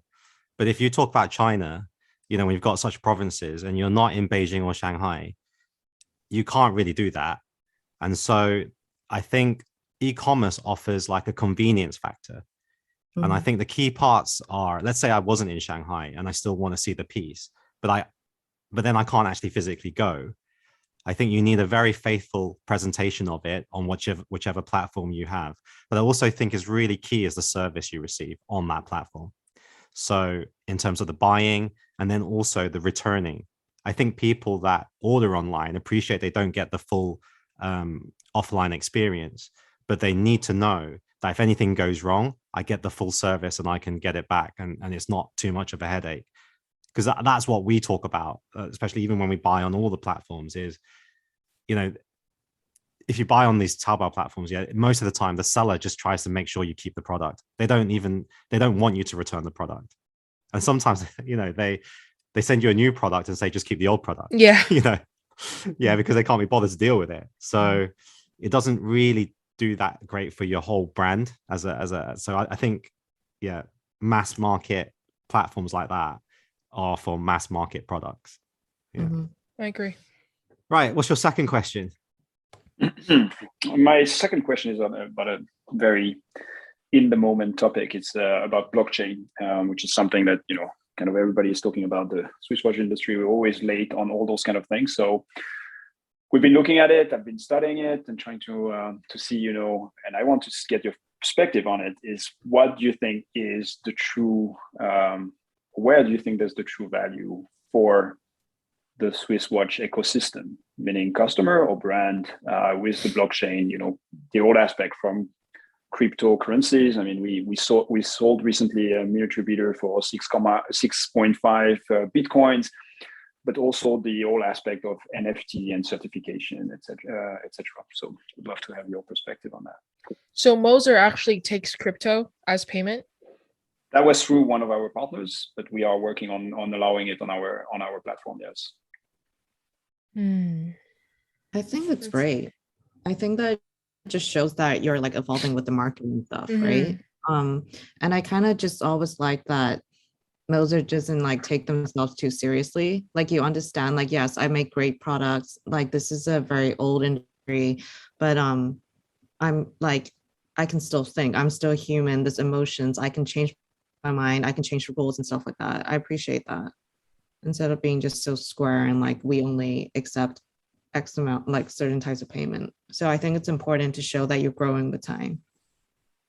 Yeah, and I think aside from the brand perspective, right, like what that says about the brand, I think also it's refreshing to the customer, because when you accept blockchain as like say cryptocurrency or NFTs or digital art or whatever as payment, you open yourself up to, in my opinion, a different group of consumers who otherwise wouldn't have maybe possibly considered your product. And those consumers, if I were to make an educated guess, would be from the younger generation, which, it's wise to have because they are young and they have their whole lives ahead of them to maybe become a lifetime consumer of your brand. So, and I wouldn't make a comment about, how sustainable or what I think about blockchain or crypto in specifics, but I do think that it has its place in its time, and it's blowing up. It's the hottest new thing. And to be a part of it and to open yourself up to the possibility of accepting these sort of payments from a certain type of customers, even say if 5 years down the road the entire crypto scene just completely disappears, which I highly doubt, it's still, you still were a part of it at a given place in time. And I think that makes, again, going back to the branding perspective, like that says something about how you approach your brand and how the human factor behind it. So that's one part of it, right? The fact that you can pay with cryptocurrencies, but there's all aspect of creating in NFTs. You talk about art. You talk about, for me, there's the aspect of certification and tracking, the different owners, and that has a transparency aspect that maybe not everybody wants. But for me, it's really, if we use those technologies, how do we add value? How do we make? There's a lot of ways of creating things that are kind of opportunistic and gimmicky. I don't want that. So for me, it's, from a consumer perspective, where do you see the value in there? Well, I wasn't thinking of it more of like a payment. I was thinking more of what you were thinking, Ed. Like from a blockchain technology, is the provenance of the watch. So let's say you could track the watch from when it came out your factory, from owner to owner. Well, straight away, it would help on fakes, because you could actually see where it was like actually started on, right? So right there, it's great value for the brand. But also, consumers do want to know, let's say, the pathway of a watch, when it was serviced, if anything was changed, is everything original, right? And in terms of the papers, we're still working on like hard copy papers, right? And I'm sure you probably have electronic records, but if the electronic records could be matched and actually linked to a physical item, then you wouldn't, most watches that are brought into China, right, don't come with papers, which makes it annoying when you want to, let's say, get rid of it on the secondary market, because we all know watches with papers, they actually have a higher value because of the provenance, right? So I think blockchain on that side could be helpful. And I do actually think some companies are already doing that in Switzerland. And then in terms of NFTs, I think if you could mint a watch, let's say it was the Eraser watch or a particular Moser watch, right? Let's say, I don't know how many pieces of the Eraser watch you did. I think it was like 20. Yeah, 20 watches, right? But clearly more people want to own that watch, right? NFTs could be then like of a particular watch could then be split where you could own a proportion of the digital copy, right? But then, okay, what value does that add? Yeah, I think the most obvious would be speculative, because then let's say you actually have the watch which is worth, like, let's for example say 20k, and you own like 10% of that 20k, and you're looking to make an investment for it to go up, right? Then you've got one piece of it on the NFT, and then you can sell it later and get rid of it and then make money, right?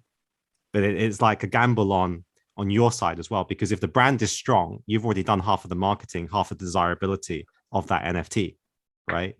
So, but I'm not sure whether that's what you would do as a brand, because it then suddenly makes your watch, an investable item, almost it's a financial asset, isn't it? Yeah, I think it kills it for me. Everything about watch collecting and it being romantic and like the history and everything.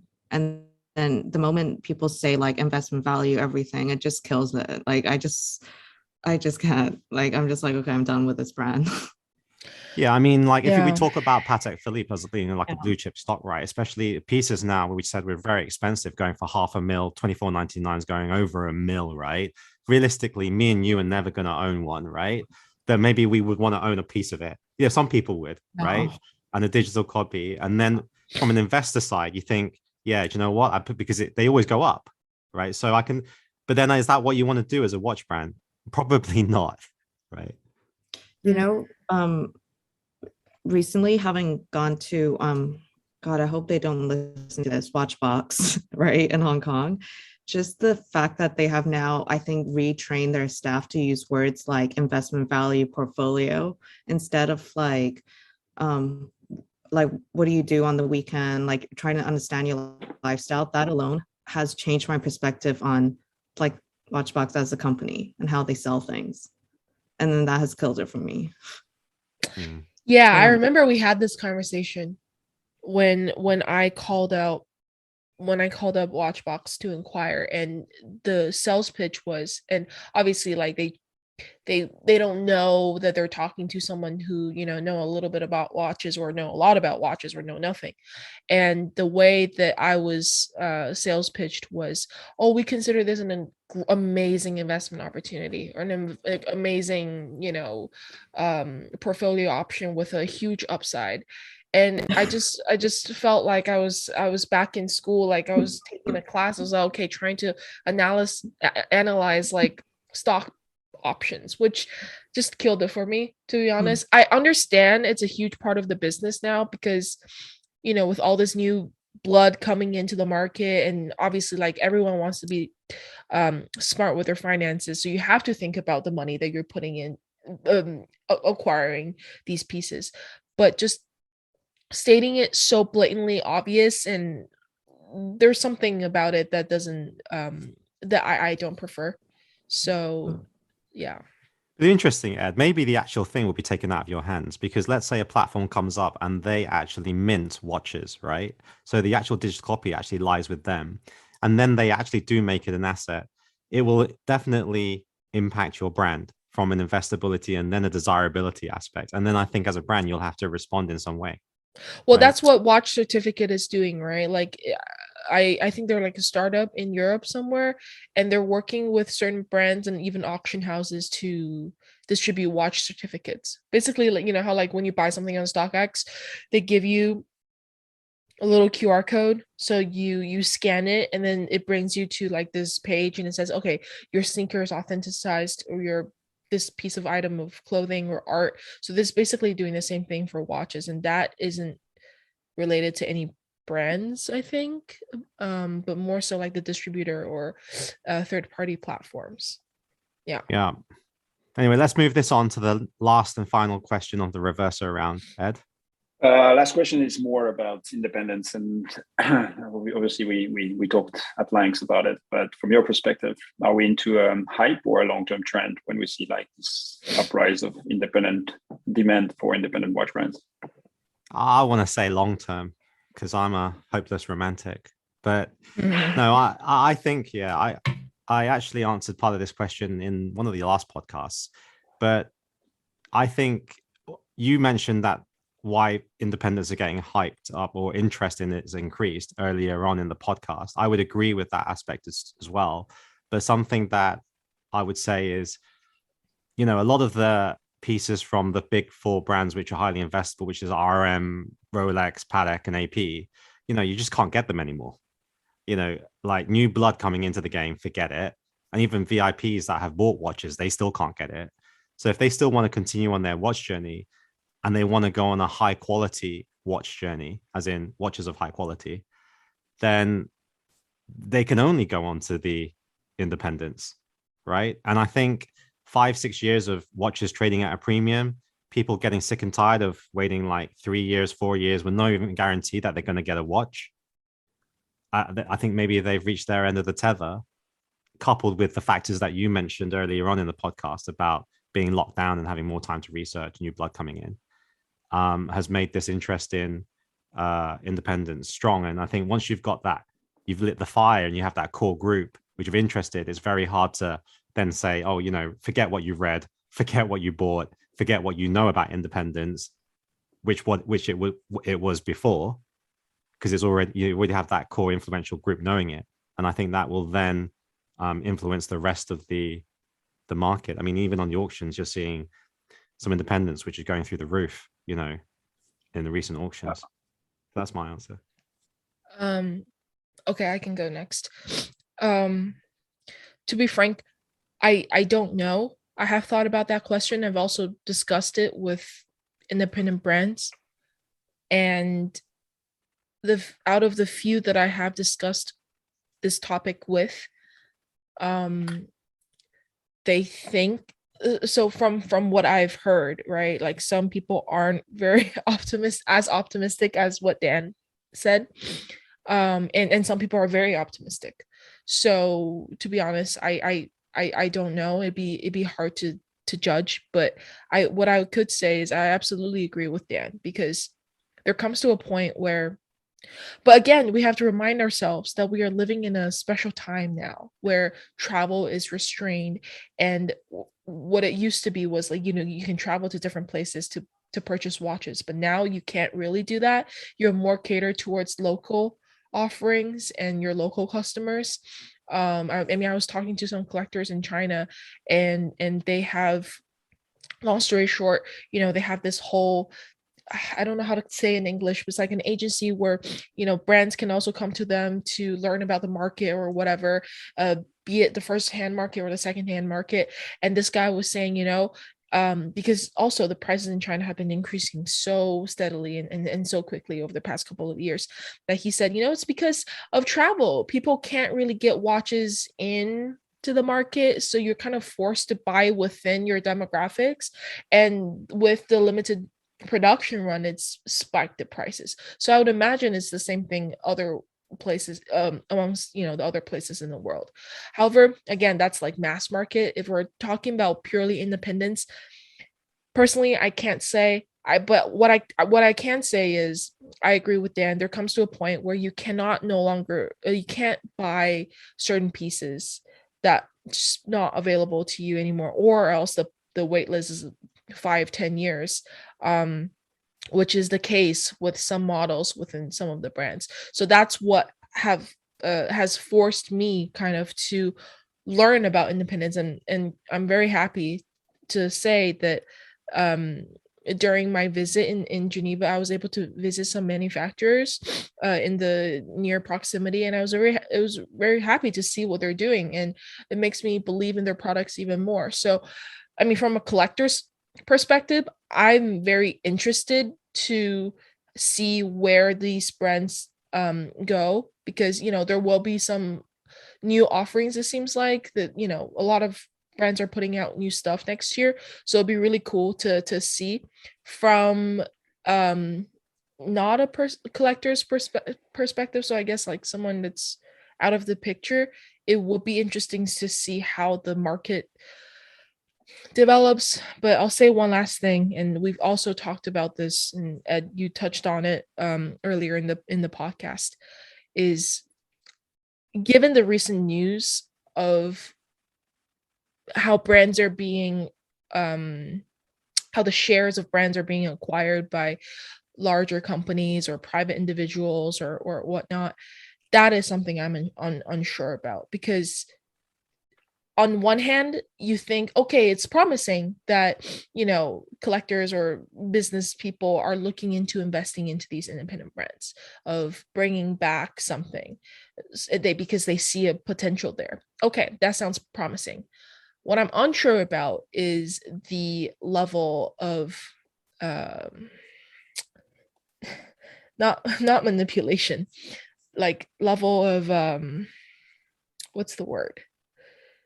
Oh gosh, I'm blanking. What's 操作 in English? Yeah, like manipulation. It is manipulation. So that is manipulation, but see, manipulation sounds so bad. It's like how they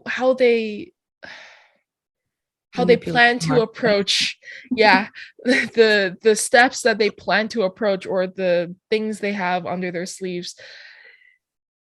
That's what I'm interested in, and I wouldn't say concerns me, but from what I've seen recently, and from what we've all seen recently over the past 2 years with some larger companies and what they're doing with independent brands, the speed of development, I don't think that's healthy in a long-term perspective. I think exactly what Ed said, who loses, it's the last person holding the thing. And I think right now, if this keeps on developing like that, first of all, it's going to raise the barrier of entry so high that not many people, as before, will be able to enter the market. I don't think that's healthy. And secondly, there's no guarantee as to where the market really is going to go. It's all speculation. So, yeah. I mean, I don't want to bring up any names, but you guys probably know who I'm talking about. Yeah. Right. I'm going to keep it short, but I'm just going to go the extreme. I think that it won't last in the long term. So I'm talking about like 3 to 5 years. I think Yeah, so I don't think that the prices are just going to keep going up. I think it's going to kind of return to how things were 2 years ago. You have the collectors who have bought everything and they just want unique pieces that not everyone recognizes, but the finishing is just exceptional. So they want those pieces. So you have that core group ready. The majority of people still will buy brands, just like the way that even after all the Chinese people flooded I'm using bags as an analogy, which is so sad, but it's like, even though Birkins are not cool anymore, you still have people buying Birkins because that's just the way the world works. They spent so much money like marketing the brand.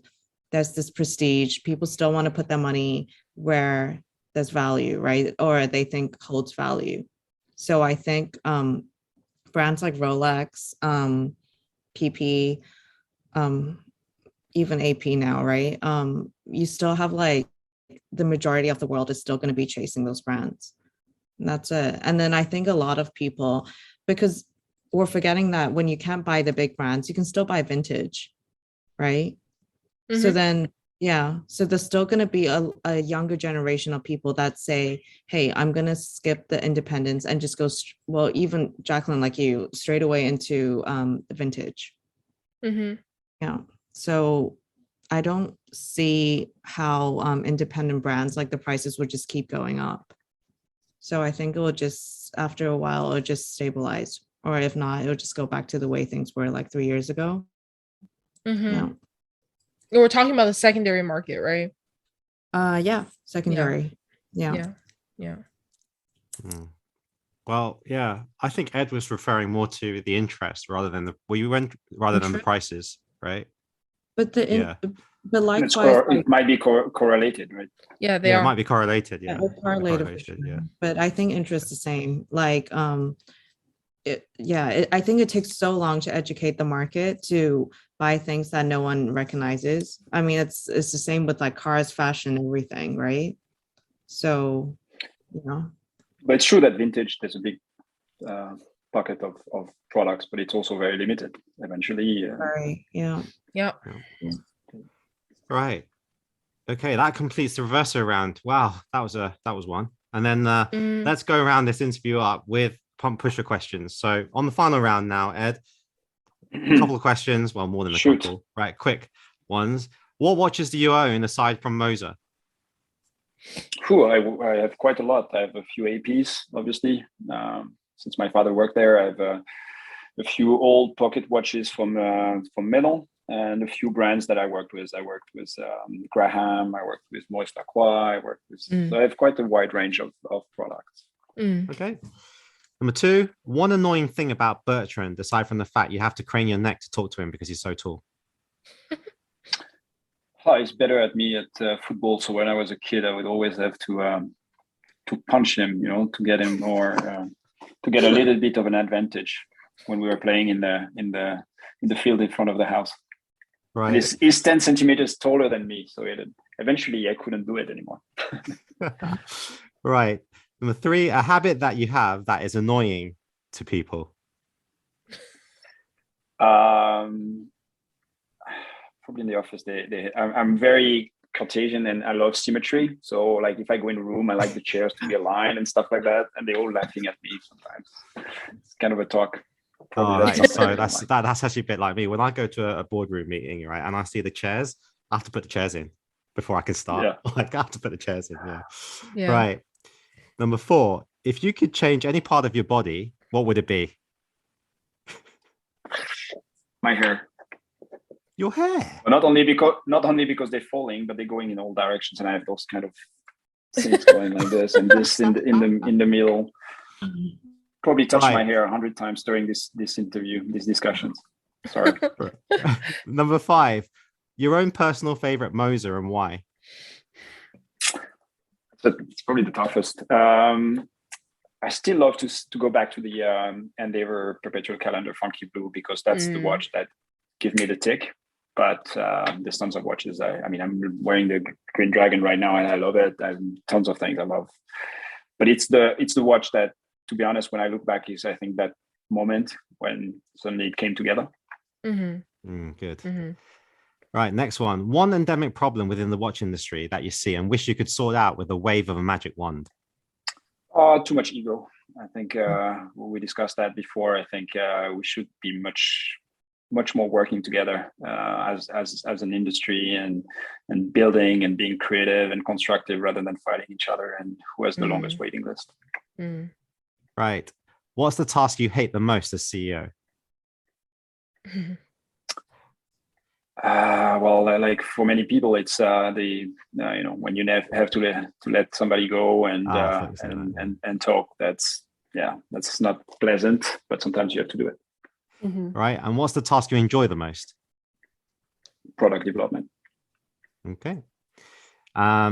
Next one. One cultural thing you've experienced in Asia that you didn't or fully understand and you think it's strange.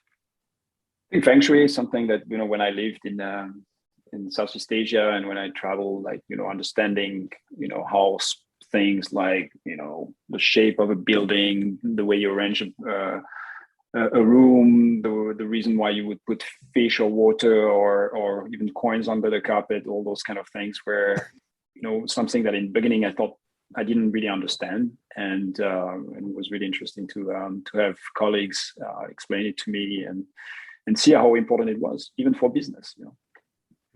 Do you use feng shui? Well, that's maybe because the reason why now I'm playing with chairs and stuff like that. Yeah. Right. Last one. What's the best life advice you've ever received? To be honest, from a business standpoint, is 2015 when the Swiss franc had. I'm going back to Moser, but when the Swiss franc was unpegged from the euro, we had a big drop or increase in value for the Swiss franc, and that was 2 years into Moser, and we had worked hard on increasing margin, and suddenly it created a lot of uncertainty. And I remember it happened at 10 o'clock on the 15th of January 2015, and I was sitting in the board with my father, and I got this message from my CFO and I announced it to the board. And for me, it was really like, oh my God, how are we going to go forward? We're just slowly coming out of these big problems of bleeding money, etc. Then my father said, he had experience of going through a lot of crises and stuff like that, and said, you always find a way out and you need to look at it and turn it into an opportunity. Now, 2 hours later, after the board, I was driving back to my office, to my home on the other side of Switzerland, and I was thinking, how do you turn something like this into an opportunity? And actually, I decided to write a letter an open letter to the National Bank to address the issues that we were facing, and suddenly this went viral everywhere. And I think that's a moment where not only it gave a lot of visibility to Moser, which could be seen as opportunistic, but actually gave us a lot of confidence. Like being a small brand that nobody knows, you still have a voice. If you have something to say, people will listen. And I think a lot of things we did afterwards in terms of communication, addressing the issue of connected watches or calling out what really Swiss made is, or innovation or corporate social responsibilities, which were seen as stunts by a lot of people, were in a way our way of us expressing, being a little bit activists. And I think it wouldn't have happened without that advice of my father on this 15th of January 2015. Wow, great story. Well, we have no more questions here lined up. I hope you enjoyed the interview, Edouard. I awesome. certainly enjoyed that very much. I actually really found your answers from a business standpoint very refreshing, very honest and very frank. I really enjoyed that. And I hope you guys in the audience appreciate Edouard being so candid. You can find Moser on the IG account or their website, and be sure to check out their watches if you have the opportunity in the flesh. So thank you so much again, Edouard, for coming onto the show. Do you have any last words? My pleasure, and thank you. No, really appreciate the discussion. I also enjoyed the questions and your answers, and I look forward to meeting in person eventually. Okay. Thank you guys for listening. As always, if you want to reach out, find us on our IG at The Waiting List Podcast. Until next time, bye. Bye-bye. As always, thank you for listening to the Waiting List Podcast. We hope you've enjoyed it as much as we have. And if you have any questions, comments, or feedback, feel free to reach out to us at The Waiting List Podcast on Instagram or via our private accounts. We'll see you on the next one. Bye. Bye.